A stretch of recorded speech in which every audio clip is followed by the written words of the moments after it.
കർഷകന്റെ വാക്ക് കൃഷിയുടെ കൂട്ട്. കുട്ടനാട് FM 90.0 കർഷകന്റെ റേഡിയോ. ഈ പരിപാടി സ്പോൺസർ ചെയ്തിരിക്കുന്നത് fertilisers and chemicals Travancore limited, Udyogamandal, Ernakulam. FACT കാർഷിക സ്പോൺസർഡ് പരിപാടി. മൈക്രോ എൻക്യാപ്സുലേഷൻ, ഭക്ഷ്യ സംസ്കരണ രംഗത്തെ പുതിയ പൊടിക്കൈ എന്ന വിഷയത്തെപ്പറ്റിയാണ് ഞാനിവിടെ സംസാരിക്കാൻ പോകുന്നത്. നീതി ആയോഗിന്റെ ദേശീയ ആരോഗ്യ സൂചിക റിപ്പോർട്ടിൽ മുൻപന്തിയിൽ നിൽക്കുന്ന സംസ്ഥാനമാണ് കേരളം. ഭൂരിഭാഗം ആരോഗ്യ സൂചികകളിലും കേരളം വികസിത രാജ്യങ്ങളോട് കിടപിടിക്കുമെങ്കിലും ജീവിതശൈലി രോഗങ്ങൾ മൂലമുണ്ടാകുന്ന ആരോഗ്യ പ്രശ്നങ്ങൾ ദിനം പ്രതി വർദ്ധിച്ചു വരുന്നതായിട്ടാണ് കണക്കുകൾ സൂചിപ്പിക്കുന്നത്. സംസ്ഥാന ആരോഗ്യ വകുപ്പ് നടത്തിയ ഏറ്റവും പുതിയ സർവേ പ്രകാരം സംസ്ഥാനത്തെ 30 വയസ്സിന് മുകളിലുള്ള 5-ൽ ഒരാൾക്കെങ്കിലും ജീവിതശൈലി രോഗങ്ങൾ മൂലമുള്ള ഗൗരവമായ ആരോഗ്യ പ്രശ്നങ്ങൾ ഉള്ളതായി കണ്ടെത്തിയിരിക്കുന്നു. അനാരോഗ്യകരമായ ഭക്ഷണശീലങ്ങൾ മനുഷ്യന്റെ ആരോഗ്യത്തെ ദുർബലപ്പെടുത്തുന്നതായി അന്താരാഷ്ട്ര പഠനങ്ങളും സാക്ഷ്യപ്പെടുത്തുന്നു. എന്നാൽ അടുത്ത കാലത്ത് ഇത്തരം രോഗങ്ങളെക്കുറിച്ചുള്ള അവബോധം ഉപഭോക്താക്കളെ ആരോഗ്യകരമായ ജീവിതശൈലിയിലേക്കും ആരോഗ്യകരവും പോഷകസമൃദ്ധവുമായ ഭക്ഷണങ്ങൾ തിരഞ്ഞെടുക്കുന്നതിലേക്കും നയിച്ചിട്ടുണ്ട്. മുൻ വർഷങ്ങളെക്കാൾ ഭക്ഷ്യോൽപ്പന്നങ്ങളിലുള്ള ഉപഭോക്തൃ താൽപ്പര്യങ്ങളിലും ഗണ്യമായ മാറ്റങ്ങൾ വന്നു തുടങ്ങിയിരിക്കുന്നു. ഇന്ന് ഭൂരിഭാഗ ഉപഭോക്താക്കളും ഭക്ഷ്യോൽപ്പന്നങ്ങളെ പോഷക സ്രോതസ് മാത്രമായല്ല കാണുന്നത്, ചില രോഗങ്ങൾ ഒഴിവാക്കുന്നതിനും ശാരീരികാവസ്ഥ മെച്ചപ്പെടുത്തുന്നതിനുമുള്ള ഒരു മാർഗം കൂടിയായാണ്. ഉൽപ്പന്നങ്ങളിലെ അടിസ്ഥാന പോഷകത്തിനപ്പുറം ആരോഗ്യദായകനായ ഭക്ഷണങ്ങളിൽ ചെറിയ അളവിൽ അടങ്ങിയിരിക്കുന്ന അധിക പോഷകങ്ങളാണ് ബയോ ആക്റ്റീവ് സംയുക്തങ്ങൾ. ഇത്തരം ഭക്ഷണങ്ങളിലെ പ്രധാന ബയോ ആക്റ്റീവ് സംയുക്തങ്ങൾ ദഹനസഹായികളും പോഷകങ്ങളും നാരുകളുമാണ്. കൂടാതെ ജീവകങ്ങളും ധാതുക്കളും ലിപ്പിഡുകളും ആന്റി ഓക്സിഡന്റുകളും ഫൈറ്റോ കെമിക്കലുകളും പ്രോബയോട്ടിക് ബാക്ടീരിയയുമെല്ലാം ബയോ ആക്റ്റീവ് ഘടകങ്ങൾ ഉൾപ്പെടുന്നു. ഫങ്ഷണൽ ഫുഡിൽ അടങ്ങിയിരിക്കുന്ന അധിക പോഷകങ്ങൾ ആരോഗ്യം പ്രദാനം ചെയ്യുന്നതിനോടൊപ്പം തന്നെ രോഗപ്രതിരോധ ശേഷിയും വർദ്ധിപ്പിക്കുന്നു. എന്നാൽ ഇങ്ങനെയുള്ള ബയോ ആക്റ്റീവ് സംയുക്തങ്ങൾ ഉൽപ്പന്നങ്ങൾ സ്വാഭാവിക നഷ്ടമാകാതെ എങ്ങനെ ഭക്ഷണങ്ങൾ ഉൾക്കൊള്ളിക്കാം എന്നതാണ് ഭക്ഷ്യ സംരംഭങ്ങൾ നേരിടുന്ന പ്രധാന വെല്ലുവിളി.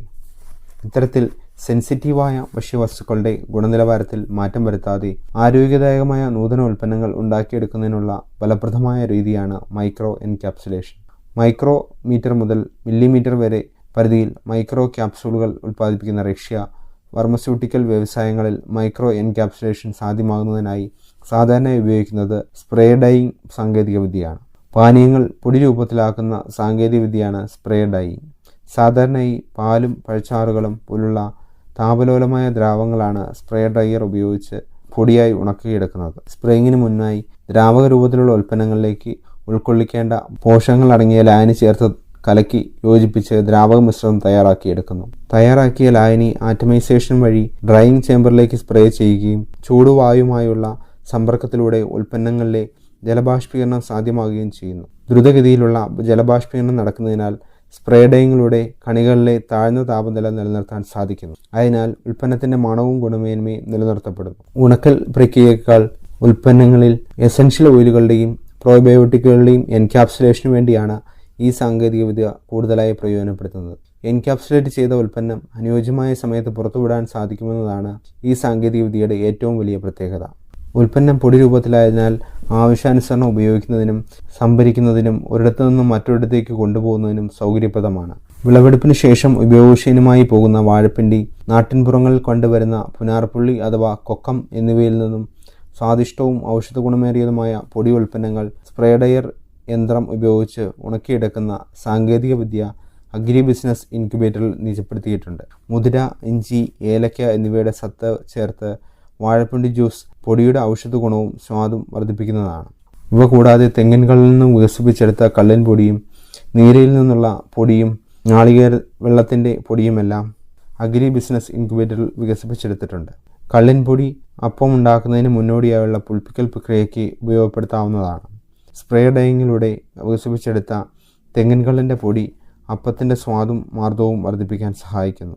നീരപ്പൊടി നീര പുളിക്കുന്നത് തടഞ്ഞ് ദീർഘകാല സംഭരണത്തിന് ഉപയോഗപ്പെടുത്താം. കുടംപുളി, കശുമാങ്ങ, ജാതിക്ക, വാൻല എന്നിവയുടെ സത്തിൽ നിന്നും പൊടി ഉൽപ്പന്നങ്ങൾ നിർമ്മിച്ചെടുക്കാവുന്നതാണ്. ഇത്തരത്തിൽ കാർഷിക മേഖലയിൽ നൂതന ആശയങ്ങളിലുള്ള നവസംരംഭകരിൽ നിന്നും അവരുടെ ആശയത്തിൻ്റെ നൂതനത, വിപണന സാധ്യത, വിപുലീകരണ സാധ്യത തുടങ്ങിയവ കണക്കിലെടുത്ത് തിരഞ്ഞെടുപ്പുകളുടെ സ്റ്റാർട്ടപ്പുകൾക്ക് കേന്ദ്രാവിഷ്കൃത RKVY REFTAR എന്ന പദ്ധതിയിലൂടെ സാങ്കേതികവിദ്യ വിദഗ്ധ സഹായങ്ങളും ഇൻക്യുബേഷൻ സൗകര്യവും ഗ്രാന്റും ലഭിക്കുന്നു. ആശയഘട്ടത്തിലുള്ള സംരംഭകർക്ക് അവരുടെ വേറിട്ട ആശയങ്ങളെ സംരംഭമായി വളർത്തിയെടുക്കുന്നതിനായി പരമാവധി 5 ലക്ഷം രൂപയും ഇതിനകം സംരംഭങ്ങൾ തുടങ്ങി പ്രാരംഭഘട്ടത്തിലുള്ള സ്റ്റാർട്ടപ്പുകൾക്ക് അവയുടെ വിപുലീകരണത്തിനായി പരമാവധി 25 ലക്ഷം രൂപയുമാണ് ധനസഹായം അനുവദിക്കുന്നത്. കൂടാതെ നൂതന ആശയങ്ങളുള്ള വിദ്യാർത്ഥികളിൽ സംരംഭകത്വം പ്രോത്സാഹിപ്പിക്കുന്നതിനായി പരമാവധി 4 ലക്ഷം രൂപയും ധനസഹായം നൽകുന്നു. പദ്ധതിയെപ്പറ്റി കൂടുതൽ അറിയുന്നതിനായി കേരള കാർഷിക സർവകലാശാലയിലെ അഗ്രി ബിസിനസ് ഇൻക്യുബേറ്ററുമായി ബന്ധപ്പെടാവുന്നതാണ്.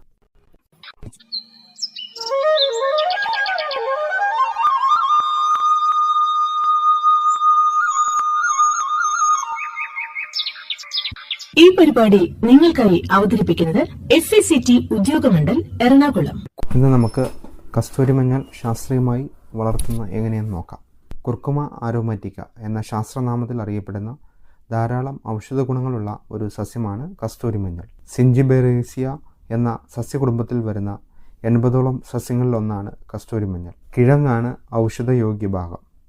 കേരളം, പശ്ചിമ ബംഗാൾ, നാഗാലാൻഡ്, മേഘാലയ എന്നീ സംസ്ഥാനങ്ങളിലാണ് കസ്തൂരിമഞ്ഞൾ കൃഷി ചെയ്യുന്നത്. കൂടാതെ ഇന്ത്യക്ക് പുറമെ ചൈന, ന്യൂഗിനിയ, വടക്കേ ഓസ്ട്രേലിയ എന്നിവിടങ്ങളിലും കസ്തൂരിമഞ്ഞൾ കൃഷി ചെയ്യുന്നു. നാഷണൽ മെഡിസിനൽ പ്ലാന്റ് ബോർഡിന്റെ കണക്കനുസരിച്ച് കസ്തൂരിമഞ്ഞളിന്റെ ഇന്ത്യയിലെ വാർഷിക വ്യാപാരം 50 മുതൽ 100 മില്യൺ ടൺ ആണ്.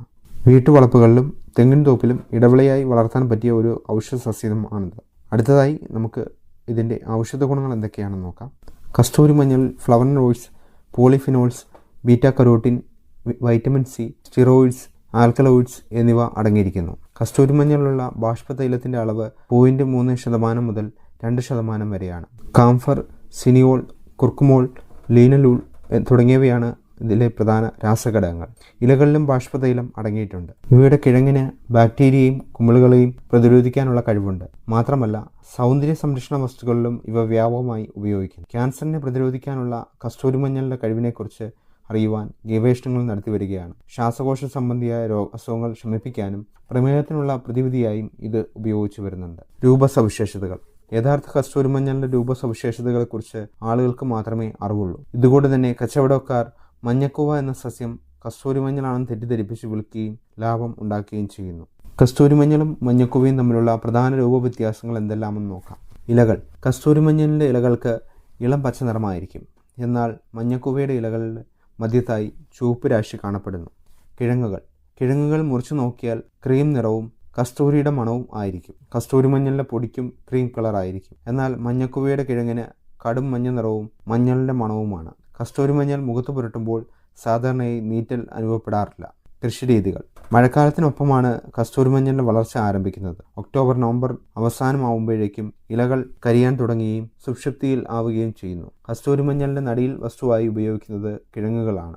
മെയ്-ജൂൺ മാസങ്ങളിലാണ് കസ്തൂരിമഞ്ഞൾ നടുന്നത്. ആദ്യം കൃഷിസ്ഥലം നന്നായി ഉഴുത് നിലം ഒരുക്കിയ ശേഷം 1.2 മീറ്റർ വീതിയിലും നീളത്തിലും തടങ്ങൾ എടുക്കുക. ജൈവവളം 1 ഹെക്ടറിന് 10 തൊട്ട് 15 ടൺ എന്ന അളവിൽ ചേർക്കാം. 1 ഹെക്ടറിന് 100-50-50 എന്ന അനുപാതത്തിൽ നൈട്രജൻ, ഫോസ്ഫറസ്, പൊട്ടാസ്യം എന്നിവ ചേർക്കാം. അടിവളമായി മുഴുവൻ ഫോസ്ഫറസും പകുതി നൈട്രജനും പൊട്ടാസ്യവുമാണ് ചേർക്കുന്നത്. നൈട്രജന്റെയും പൊട്ടാസ്യത്തിന്റെയും ബാക്കിയുള്ള വളം നടിയിൽ കഴിഞ്ഞ് 2 മാസത്തിനു ശേഷമാണ് ചേർക്കേണ്ടത്. രോഗകീടബാധ ഇല്ലാത്തതും 1 മുളയെങ്കിലും ഉള്ളതുമായ കിഴങ്ങാണ് നടാൻ ഉപയോഗിക്കേണ്ടത്. 1 ഹെക്ടറിന് 1500 കിലോഗ്രാമോളം നടിയിൽ വസ്തു ആവശ്യമായി വരും. നട്ട് 7-8 മാസങ്ങൾക്ക് ശേഷം ഡിസംബറോടുകൂടി ഇലകൾ മഞ്ഞ നിറമാകുമ്പോൾ കസ്തൂരിമഞ്ഞൾ വിളവെടുക്കാവുന്നതാണ്. കിഴങ്ങുകൾ കേടുപാടുകൾ കൂടാതെ പറിച്ചെടുത്ത് മണ്ണും വേരും നീക്കി വൃത്തിയാക്കി പച്ചയായോ ചെറിയ കഷ്ണങ്ങളായി അരിഞ്ഞുണക്കിയോ ഉണക്കിപ്പൊടിച്ചോ വിപണനം ചെയ്യാവുന്നതാണ്. 1 ഹെക്ടറിൽ നിന്നും ശരാശരി 25 മുതൽ 30 ടൺ വരെ പച്ചക്കിഴങ്ങ് ലഭിക്കും. കിഴങ്ങുകൾ കനം കുറച്ച് അരിഞ്ഞതിന് ശേഷം ആവിയിൽ വാറ്റിയെടുത്താൽ ബാഷ്പീകരണ തൈലം ലഭിക്കും. പച്ചക്കിഴങ്ങിൽ നിന്നും ഏകദേശം 0.33% ഉണക്കക്കിഴങ്ങിൽ നിന്നും ഏകദേശം 1% തൈലം ലഭിക്കും. കസ്തൂരിമഞ്ഞൾ കിഴങ്ങിന് വിപണിയിൽ 1 കിലോഗ്രാമിന് 200 രൂപ മുതൽ 250 രൂപ വരെ ലഭിക്കും. പൊടിക്ക് 1 കിലോഗ്രാമിന് ചുരുങ്ങിയത് 500 മുതൽ 600 രൂപ വരെയുണ്ട്. കാര്യമായ മുതൽ മുടക്ക് വേണ്ട എന്നതിനാൽ കൃത്യമായ വിപണി ഉറപ്പുവരുത്തി കൃഷി ചെയ്താൽ കർഷകന് നല്ല സാമ്പത്തിക ലാഭം നൽകുന്ന ഒരു വിള തന്നെയാണ് കസ്തൂരിമഞ്ഞൾ.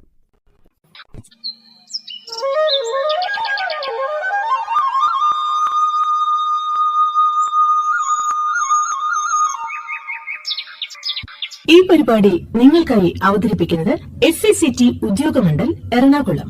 അടുത്തതായി വെള്ളക്കൂവ കൃഷിയുടെ സവിശേഷതകളിലേക്ക്. കുറച്ചു കാലം മുമ്പ് വരെ നമ്മുടെ വീട്ടുപറമ്പിൽ ധാരാളമായും ഉണ്ടായിരുന്നതും എന്നാൽ ഇന്ന് വളരെ അപൂർവമായി മാത്രം കാണുന്ന കിഴങ്ങു വിളകളിലൊന്നാണ് കൂവ.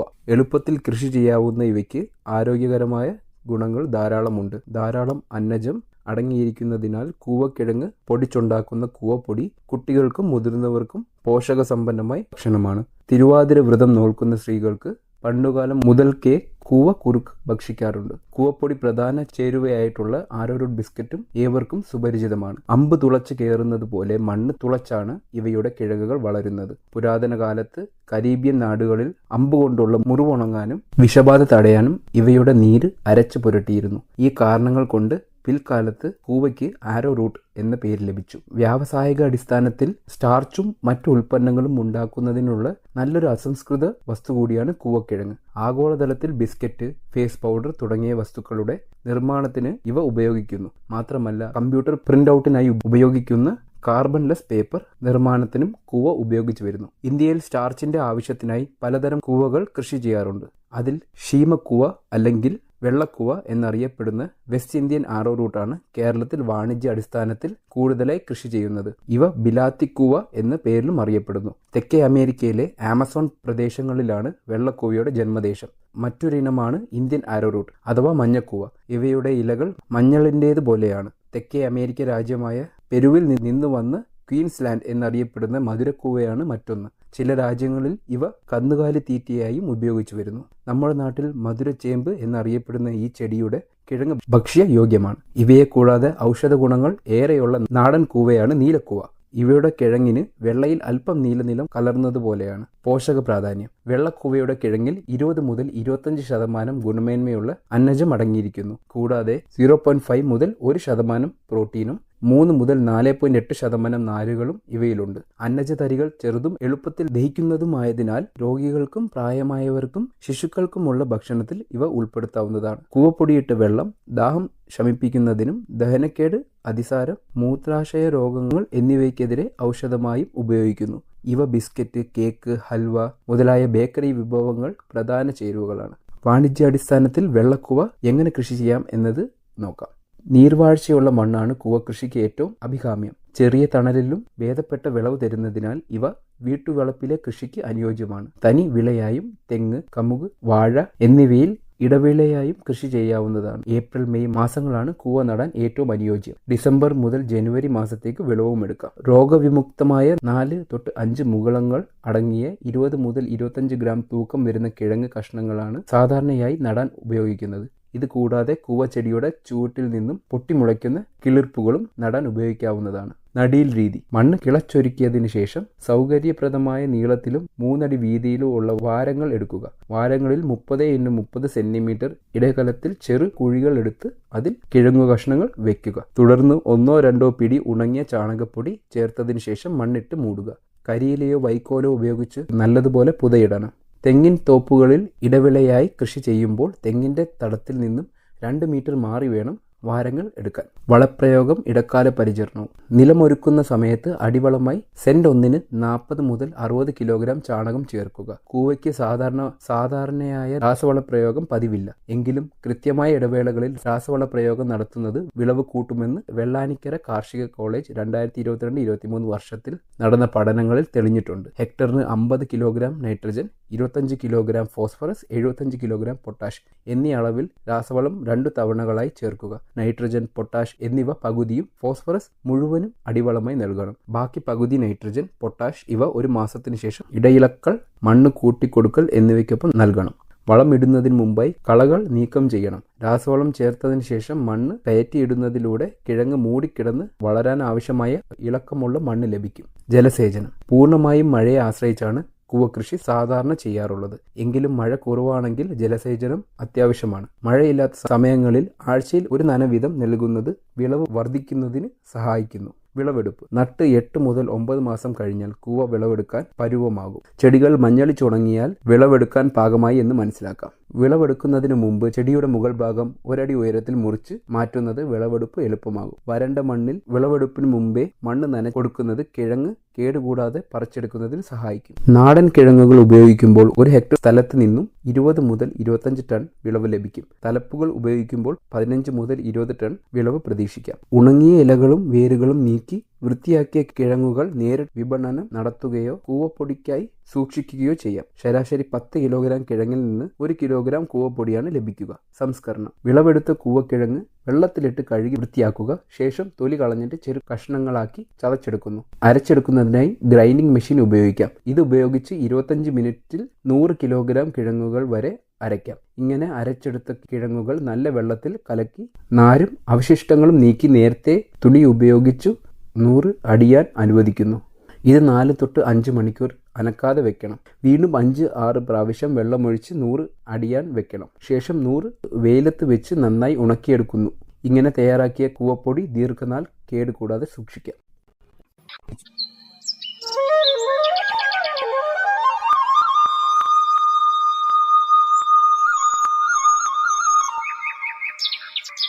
ഈ പരിപാടി നിങ്ങൾക്കായി അവതരിപ്പിക്കുന്നത് SACT ഉദ്യോഗമണ്ഡൽ എറണാകുളം.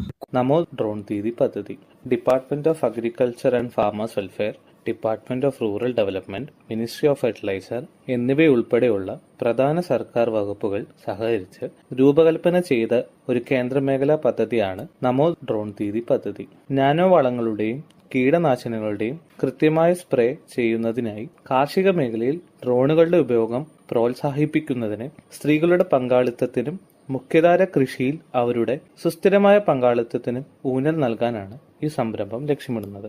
പദ്ധതികളുടെ പ്രധാന ഹൈലൈറ്റുകൾ ഇവയാണ്: department of agriculture and farmers welfare, ഗ്രാമവികസന വകുപ്പ്, രാസവള വകുപ്പ്, NRLM, ലീഡ് ഫെർട്ടിലൈസർ കമ്പനികൾ എന്നിവയുടെ കീഴിൽ പ്രമോട്ട് ചെയ്യപ്പെടുന്ന വനിതാ സ്വയം സഹായ സംഘങ്ങളുടെ വിഭവങ്ങളും പരിശ്രമങ്ങളും സംയോജിപ്പിച്ച് സമഗ്രമായ ഇടപെടലുകൾ പദ്ധതി നിർദ്ദേശിക്കുന്നു. കാർഷിക സേവനങ്ങൾ നൽകുന്നതിന് NRLM-ന് കീഴിൽ ഗ്രാമപ്രദേശങ്ങളിലെ ഏരിയ അല്ലെങ്കിൽ ക്ലസ്റ്റർ SHG ഗ്രൂപ്പുകൾ എന്നിവയുടെ ശരിയായ തിരഞ്ഞെടുപ്പിനെ ആശ്രയിച്ചാണ് പദ്ധതിയുടെ നടത്തിപ്പ്. അങ്ങനെ ഡ്രോൺ സേവനങ്ങൾക്കായുള്ള അവരുടെ ഭാഗത്തെ കർഷകരിൽ നിന്നുള്ള ആവശ്യമനുസരിച്ച് പ്രദേശം അല്ലെങ്കിൽ ക്ലസ്റ്റർ തിരഞ്ഞെടുക്കുന്നതിനായി വിലയിരുത്തപ്പെടും. അത് സ്വയം സഹായ സംഘങ്ങളെ തിരഞ്ഞെടുക്കുന്നതിനുള്ള അടിസ്ഥാനമായി മാറും. സംസ്ഥാന കൃഷി വകുപ്പ്, സംസ്ഥാന mission directorate of NRLM, LFC, ICAR പ്രതിനിധികൾ എന്നിവരടങ്ങുന്ന സംസ്ഥാന തലത്തിലുള്ള കമ്മിറ്റി ഡ്രോണുകൾ നൽകുന്നതിനായുള്ള തിരിച്ചറിഞ്ഞ ക്ലസ്റ്ററുകളിലെ സംസ്ഥാനങ്ങളിലെ NRLM പ്രകാരമുള്ള പുരോഗമന വനിതാ സ്വയം സഹായ സംഘങ്ങളെ തിരഞ്ഞെടുക്കും. ഡ്രോൺ പൈലറ്റിന് വനിതാ SHG അംഗങ്ങളെ തിരഞ്ഞെടുക്കൽ, ഡ്രോൺ അസിസ്റ്റന്റ് പരിശീലനം എന്നിവ സമിതിയുടെ ഉത്തരവാദിത്തമാണ്. ജില്ല തിരിച്ചുള്ള ഡ്രോൺ ഉപയോഗം, ലഭ്യത, നിലവിലുള്ള വിടവ് എന്നിവയുടെ വിലയിരുത്തൽ, ഭാവി ആവശ്യകതകൾ തിരിച്ചറിയൽ, തിരഞ്ഞെടുത്ത വനിതാ SHGക്ക് LFC കീടനാശിനി കമ്പനികളുമായി ഏകോപിപ്പിച്ച് ബിസിനസ് നൽകൽ ഉറപ്പാക്കൽ എന്നിവയാണ് മറ്റു സവിശേഷതകൾ. യോഗ്യരായ വനിതാ സ്വയം സഹായ സംഘങ്ങളിലെ അംഗങ്ങളിൽ നിന്നും ഒരാളെ 15 ദിവസത്തെ പരിശീലനത്തിനായി തിരഞ്ഞെടുക്കും. അതിൽ 5 ദിവസത്തെ നിർബന്ധിത ഡ്രോൺ പൈലറ്റ് പരിശീലനവും കാർഷിക ആവശ്യത്തിനായും കീടനാശിനി പ്രയോഗത്തിനും വേണ്ടി അധിക 10 ദിവസത്തെ പരിശീലനവും ഉൾപ്പെടുന്നു. NRLM-ന് കീഴിൽ SHGയിലെ മറ്റ് അംഗങ്ങൾക്ക് ഇലക്ട്രിക്കൽ സാധനങ്ങളുടെ അറ്റകുറ്റപ്പണികൾ, ഫിറ്റിംഗ്, മെക്കാനിക്കൽ ജോലികൾ എന്നിവ ഏറ്റെടുക്കാൻ താൽപ്പര്യമുള്ളവർക്ക് ഡ്രോൺ സഹായിയായി പരിശീലനം നൽകും. തിരിച്ചറിഞ്ഞ സ്വയം സഹായ സംഘങ്ങൾക്ക് NRLM പ്രകാരം ഡ്രോണുകൾ വാങ്ങുന്നതിനുള്ള സാമ്പത്തിക സഹായവും വായ്പയും നൽകും. NRLM-ന് കീഴിൽ SHGകൾ ഡ്രോണുകൾ വാങ്ങുന്നതിനും റിപ്പയർ ചെയ്യുന്നതിനും ഡ്രോണുകളുടെ പരിപാലനത്തിനും ഡ്രോൺ കമ്പനികൾ മുഖേന നേരിടേണ്ടി വരുന്ന ബുദ്ധിമുട്ടുകൾ കണക്കിലെടുത്ത് LFCകൾ ഡ്രോൺ നിർമ്മാണ കമ്പനികൾക്കും SHGക്കും ഇടയിൽ ഒരു പാലമായി പ്രവർത്തിക്കും. ബന്ധപ്പെട്ട SHGകളുടെ ക്ലസ്റ്റർ ലെവൽ ഫെഡറേഷനുമായുള്ള മെമ്മോറാണ്ടം ഓഫ് അണ്ടർസ്റ്റാൻഡിംഗ് വഴി LFCകൾ ഡ്രോണുകൾ വാങ്ങുകയും SHGകൾക്ക് ഡ്രോണുകളുടെ ഉടമസ്ഥാവകാശം നൽകുകയും ചെയ്യും. അവയുടെ അറ്റകുറ്റപ്പണികൾക്കായുള്ള സ്വയം സഹായ സംഘങ്ങളുമൊത്തുള്ള ഡ്രോണുകൾ നാനോ വളങ്ങളുടെ ഉപയോഗം LFCകൾ പ്രോത്സാഹിപ്പിക്കും. നാനോ വളത്തിനും കീടനാശിനി പ്രയോഗത്തിനുമായി കർഷകർക്ക് ഡ്രോൺ സേവനങ്ങൾ SSGകൾ വാടകയ്ക്ക് നൽകുകയും SSGകൾക്ക് അധിക വരുമാനം നേടുകയും ചെയ്യും. നമോ ഡ്രോൺ ദീദിയുടെ പ്രധാന സവിശേഷതകൾ ഇവയാണ്. ഡ്രോൺ വാങ്ങുന്നതിന് NRLM SSGകൾക്ക് സബ്സിഡി നൽകുന്നു. ഡ്രോൺ വിലയുടെ 80% സബ്സിഡിയായി 8 ലക്ഷം രൂപയും നൽകുന്നു. ഡ്രോണിന്റെ ബാക്കി ചിലവിന് AIFൽ നിന്ന് വായ്പാ സൗകര്യം, അതുപോലെ 3% പലിശ നിരക്കിൽ EC ലോണും നൽകുന്നതാണ്. ഡ്രോൺ പാക്കേജിന്റെ ഭാഗമായി ഡ്രോൺ പൈലറ്റ് പരിശീലനവും ഡ്രോൺ വഴി അധികമായി വരുമാനം നേടാനുള്ള അവസരവും ലഭിക്കുന്നു. വനിതാ സ്വയം സഹായ സംഘങ്ങൾക്ക് കർഷകർക്ക് ഡ്രോൺ സേവനം നൽകാവുന്നതാണ്.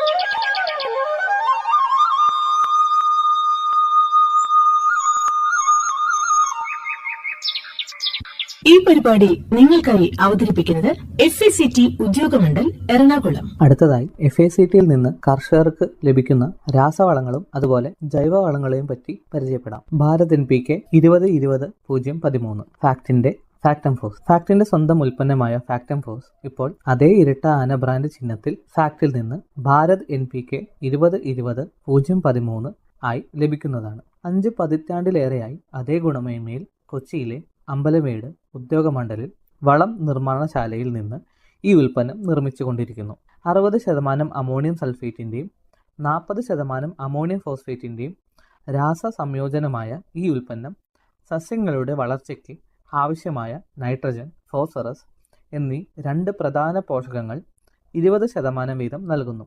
കൂടാതെ ഇന്ത്യൻ മണ്ണിൽ നിർണായക മൂലകമായ സൾഫറും 13% വീതം ഇതിൽ അടങ്ങിയിട്ടുണ്ട്.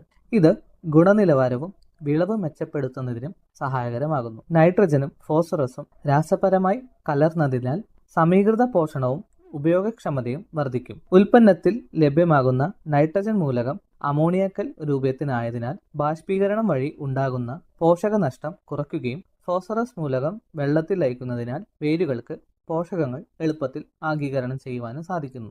ഫാക്ടംഫോസ് അടിവളമായും മേൽവളമായും ഉപയോഗിക്കാം. Bharat NPK 20-5-00-23 fact ammonium sulphate ഇപ്പോൾ അതേ ഇരട്ട ആന ബ്രാൻഡ് ചിഹ്നത്തിൽ FACTയിൽ നിന്ന് ഭാരത് NPK 20-5-00-23 എന്ന പേരിൽ ലഭ്യമാണ്. 6 പതിറ്റാണ്ടിലേറെയായി FACTയുടെ അതേ ഗുണമേന്മയിൽ കൊച്ചിയിലെ ഉദ്യോഗമണ്ഡലിൽ നിന്നാണ് ഈ ഉൽപ്പന്നം നിർമ്മിച്ചുകൊണ്ടിരിക്കുന്നത്. ഈ ഉൽപ്പന്നത്തിൽ 20.5% നൈട്രജനും 23% സൾഫറും അടങ്ങിയിരിക്കുന്നു. നൈട്രജനും സൾഫറും ചേർന്ന രാസമിശ്രിതമായ ഈ ഉൽപ്പന്നം ചെടികൾക്ക് ലഭിക്കുന്ന പോഷകങ്ങളുടെ കാര്യക്ഷമത വർദ്ധിപ്പിക്കാൻ സഹായിക്കുന്നു. വളത്തിൽ അടങ്ങിയിരിക്കുന്ന സൾഫർ മൂലകം വിളകളുടെ വിളവും ഗുണമേന്മ വർദ്ധിപ്പിക്കുന്നതിനും സഹായിക്കും. കൂടാതെ സൾഫർ കീടങ്ങളെയും രോഗങ്ങളെയും വിളകളെ ബാധിക്കാതെ പ്രതിരോധിക്കുന്നു. നെല്ല്, വാഴ, കരിമ്പ്, പച്ചക്കറികൾ, കാപ്പി, തേയില, കുരുമുളക് തുടങ്ങിയ തോട്ടവിളകൾക്ക് അനുയോജ്യമായ വളമാണ് ഈ ഉൽപ്പന്നം. ഭാരത് NPK 20.5-00-23 വസ്തുതയിൽ അടങ്ങിയിരിക്കുന്ന നൈട്രജൻ അമോണിയക്ക രൂപത്തിനായതിനാൽ മണ്ണിൽ നിന്ന് ഒലിച്ചു പോകാതെയും ബാഷ്പീകരണം കുറയ്ക്കുകയും ചെയ്യുന്നു. അമോണിയം സൾഫേറ്റ് ഈർപ്പം ആഗീകരണം ചെയ്യുന്നില്ല, ആയതിനാൽ പോഷകങ്ങൾ നഷ്ടപ്പെടുന്നില്ല. ഭാരത് NPK 15-15-15 FACT NPK 15-15-15 എന്ന അളവിൽ നൈട്രജൻ, ഫോസ്ഫറസ്, പൊട്ടാസ്യം എന്നീ 3 പ്രധാന പോഷകങ്ങൾ 15% വീതം തുല്യ അളവിൽ അടങ്ങിയിരിക്കുന്നു. NPK 15-15-15ന്റെ പ്രയോഗം മൂലം വിളകളുടെ വളർച്ച, വേര് വികസനം, മെച്ചപ്പെട്ട വിളവ് എന്നിവ വർദ്ധിപ്പിക്കുന്നു. നൈട്രജൻ വിളകളുടെ വളർച്ചയ്ക്കും ഫോസ്ഫറസ് വേരുകളുടെ വികസനം വർദ്ധിപ്പിക്കുവാനും പൊട്ടാസ്യം രോഗപ്രതിരോധത്തിനും വളർച്ചയെ പ്രോത്സാഹിപ്പിക്കുന്നതിനും സഹായിക്കുന്നു. കൂടാതെ 3 പോഷകങ്ങളും മൊത്തത്തിലുള്ള വളർച്ചയ്ക്ക് വിളവ് ഉറപ്പിക്കുന്നതിനും പ്രധാന പങ്ക് വഹിക്കുന്നു. ഈ വളങ്ങൾ ചെറിയ കൃഷിയിടങ്ങളിൽ അല്ലെങ്കിൽ അടുക്കള തോട്ടങ്ങൾക്ക് അനുയോജ്യമാണ്. ഈ വളം ഫാക്ട് സ്ഥാപനത്തിന്റെ ഇരട്ട ആനമുദ്രയിൽ കർഷകർക്ക് വിതരണം ചെയ്യപ്പെടുന്നു. FACTയിൽ നിന്നും ഭാരത് MOP. FACT MOPയിൽ 60% പൊട്ടാഷ് അടങ്ങിയിട്ടുണ്ട്.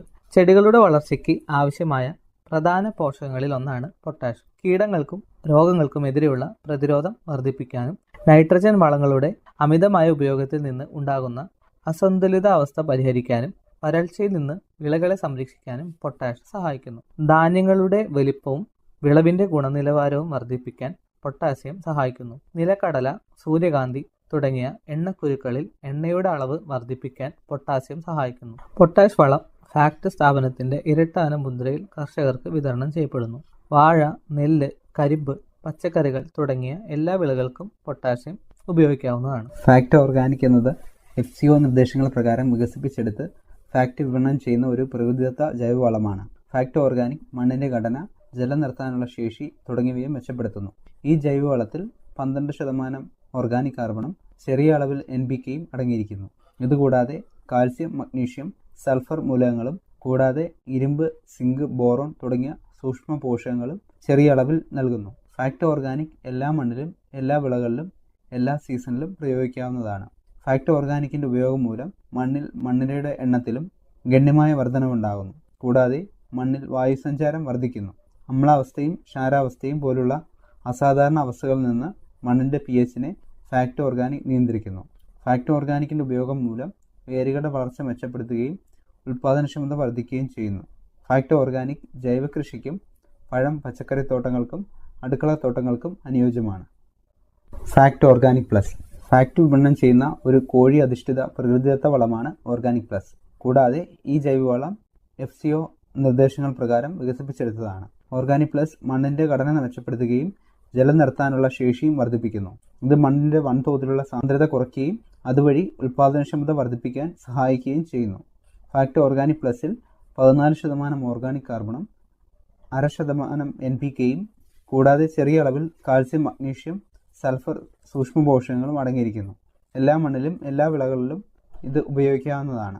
ഓർഗാനിക് പ്ലസ് ജൈവ കൃഷിക്കും പഴം, പച്ചക്കറി തോട്ടങ്ങൾക്കും അടുക്കള തോട്ടങ്ങൾക്കും അനുയോജ്യമാണ്. FACT PROM phosphorus rich organic manure Bharat സർക്കാരിന്റെ PM പ്രണാം എന്ന സംരംഭത്തിന് കീഴിൽ FCO നിർദ്ദേശങ്ങൾ പ്രകാരം വികസിപ്പിച്ചെടുത്ത് വിപണനം ചെയ്യുന്ന ജൈവ അധിഷ്ഠിത പ്രകൃതിദത്ത വളമാണ് പ്രോം.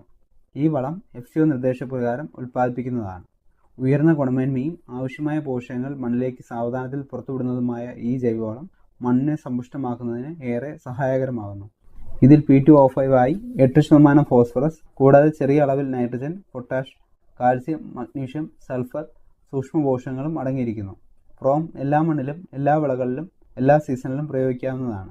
പ്രോമിന്റെ പ്രയോഗം മൂലം മണ്ണിന്റെ ഓർഗാനിക് കാർബണിന്റെ അളവ് വർദ്ധിപ്പിക്കുകയും മണ്ണിന്റെ സുഷിരതയും ജലാംശം നിലനിർത്താനുള്ള ശേഷിയും മെച്ചപ്പെടുത്തുന്നു. ഇപ്രകാരം പ്രോം ഒരു മണ്ണ് കണ്ടീഷണറായും പ്രവർത്തിക്കുന്നു. Fact FOM fermented organic manoeuvre fact FOM പരിസ്ഥിതി സൗഹൃദവും മണ്ണിൽ ദീർഘകാലം നിലനിൽക്കുന്നതുമായ പ്രകൃതിദത്ത ജൈവവളമാണ്. ഈ വളം FCO നിർദ്ദേശപ്രകാരം ഉൽപ്പാദിപ്പിക്കുന്നതാണ്. ഫാക്ട് FOMൽ നൈട്രജൻ, ഫോസ്ഫറസ്, പൊട്ടാസ്യം എന്നിവ കുറഞ്ഞത് 1 മുതൽ 2% വീതവും കൂടാതെ ചെറിയ അളവിൽ കാൽസ്യം, മഗ്നീഷ്യം, സൾഫർ സൂക്ഷ്മ പോഷകങ്ങളും അടങ്ങിയിരിക്കുന്നു. മണ്ണിന്റെ ഘടനയെ പരിപോഷിപ്പിക്കുകയും ചെടികൾക്ക് പോഷക ലഭ്യത വർദ്ധിപ്പിക്കുകയും ചെയ്യുന്ന FOM ജൈവ കൃഷിക്കും പഴം, പച്ചക്കറി തോട്ടങ്ങൾക്കും അടുക്കള തോട്ടങ്ങൾക്കും അനുയോജ്യമാണ്. പ്രോം എല്ലാ മണ്ണിലും, എല്ലാ വിളകളിലും, എല്ലാ സീസണിലും പ്രയോഗിക്കാവുന്നതാണ്. FACT PDM potash derived from molasses പൊട്ടാഷിന്റെ സ്വാഭാവിക ഉറവിടം എന്ന് വിശേഷിപ്പിക്കാവുന്ന ജൈവവളമാണ് ഫാക്ട് PDM. കരിമ്പ് പിഴിഞ്ഞു കെട്ടുന്ന ശർക്കരപ്പാവിൽ നിന്നും വികസിപ്പിച്ചെടുത്ത ഈ ജൈവവളത്തിൽ 14% പൊട്ടാസ്യം അടങ്ങിയിരിക്കുന്നു. ഈ ജൈവവളം FCO നിർദ്ദേശപ്രകാരം ഉൽപ്പാദിപ്പിക്കുന്നതാണ്. ചെറിയ അളവിൽ nitrogen, phosphorus, calcium, magnesium, sulphur കൂടാതെ ചെറിയ അളവിൽ സൂക്ഷ്മ പോഷകങ്ങളും അടങ്ങിയിട്ടുണ്ട്. PDM ഉപയോഗിക്കുന്നത് മൂലം ചെടികളിലെ സസ്യ ഹോർമോണുകളെ ഉണർത്തി വിളകളുടെ അഭിവൃദ്ധിക്കും അതിനോടൊപ്പം തന്നെ മണ്ണിന്റെ ഘടന, ജലം നിർത്താനുള്ള ശേഷി, മണ്ണിന്റെ ആരോഗ്യം എന്നിവ മെച്ചപ്പെടുത്തുകയും ചെയ്യുന്നു. മണ്ണിൽ ഒരിക്കൽ പ്രയോഗിച്ചാൽ സൂക്ഷ്മാണുക്കൾ പെരുകി മണ്ണിന്റെ ഫലപുഷ്ടിയും ഇതിനോടൊപ്പം വർദ്ധിപ്പിക്കുന്നു. ജൈവ കൃഷിക്ക് ഏറ്റവും അനുയോജ്യമായ വളമാണ് PDM. എല്ലാ വിളകൾക്കും, എല്ലാ മണ്ണിനും വിളകളുടെ വളർച്ചയെ പ്രതിരോധിക്കുന്നതിന് PDM അത്യുത്തമമാണ്.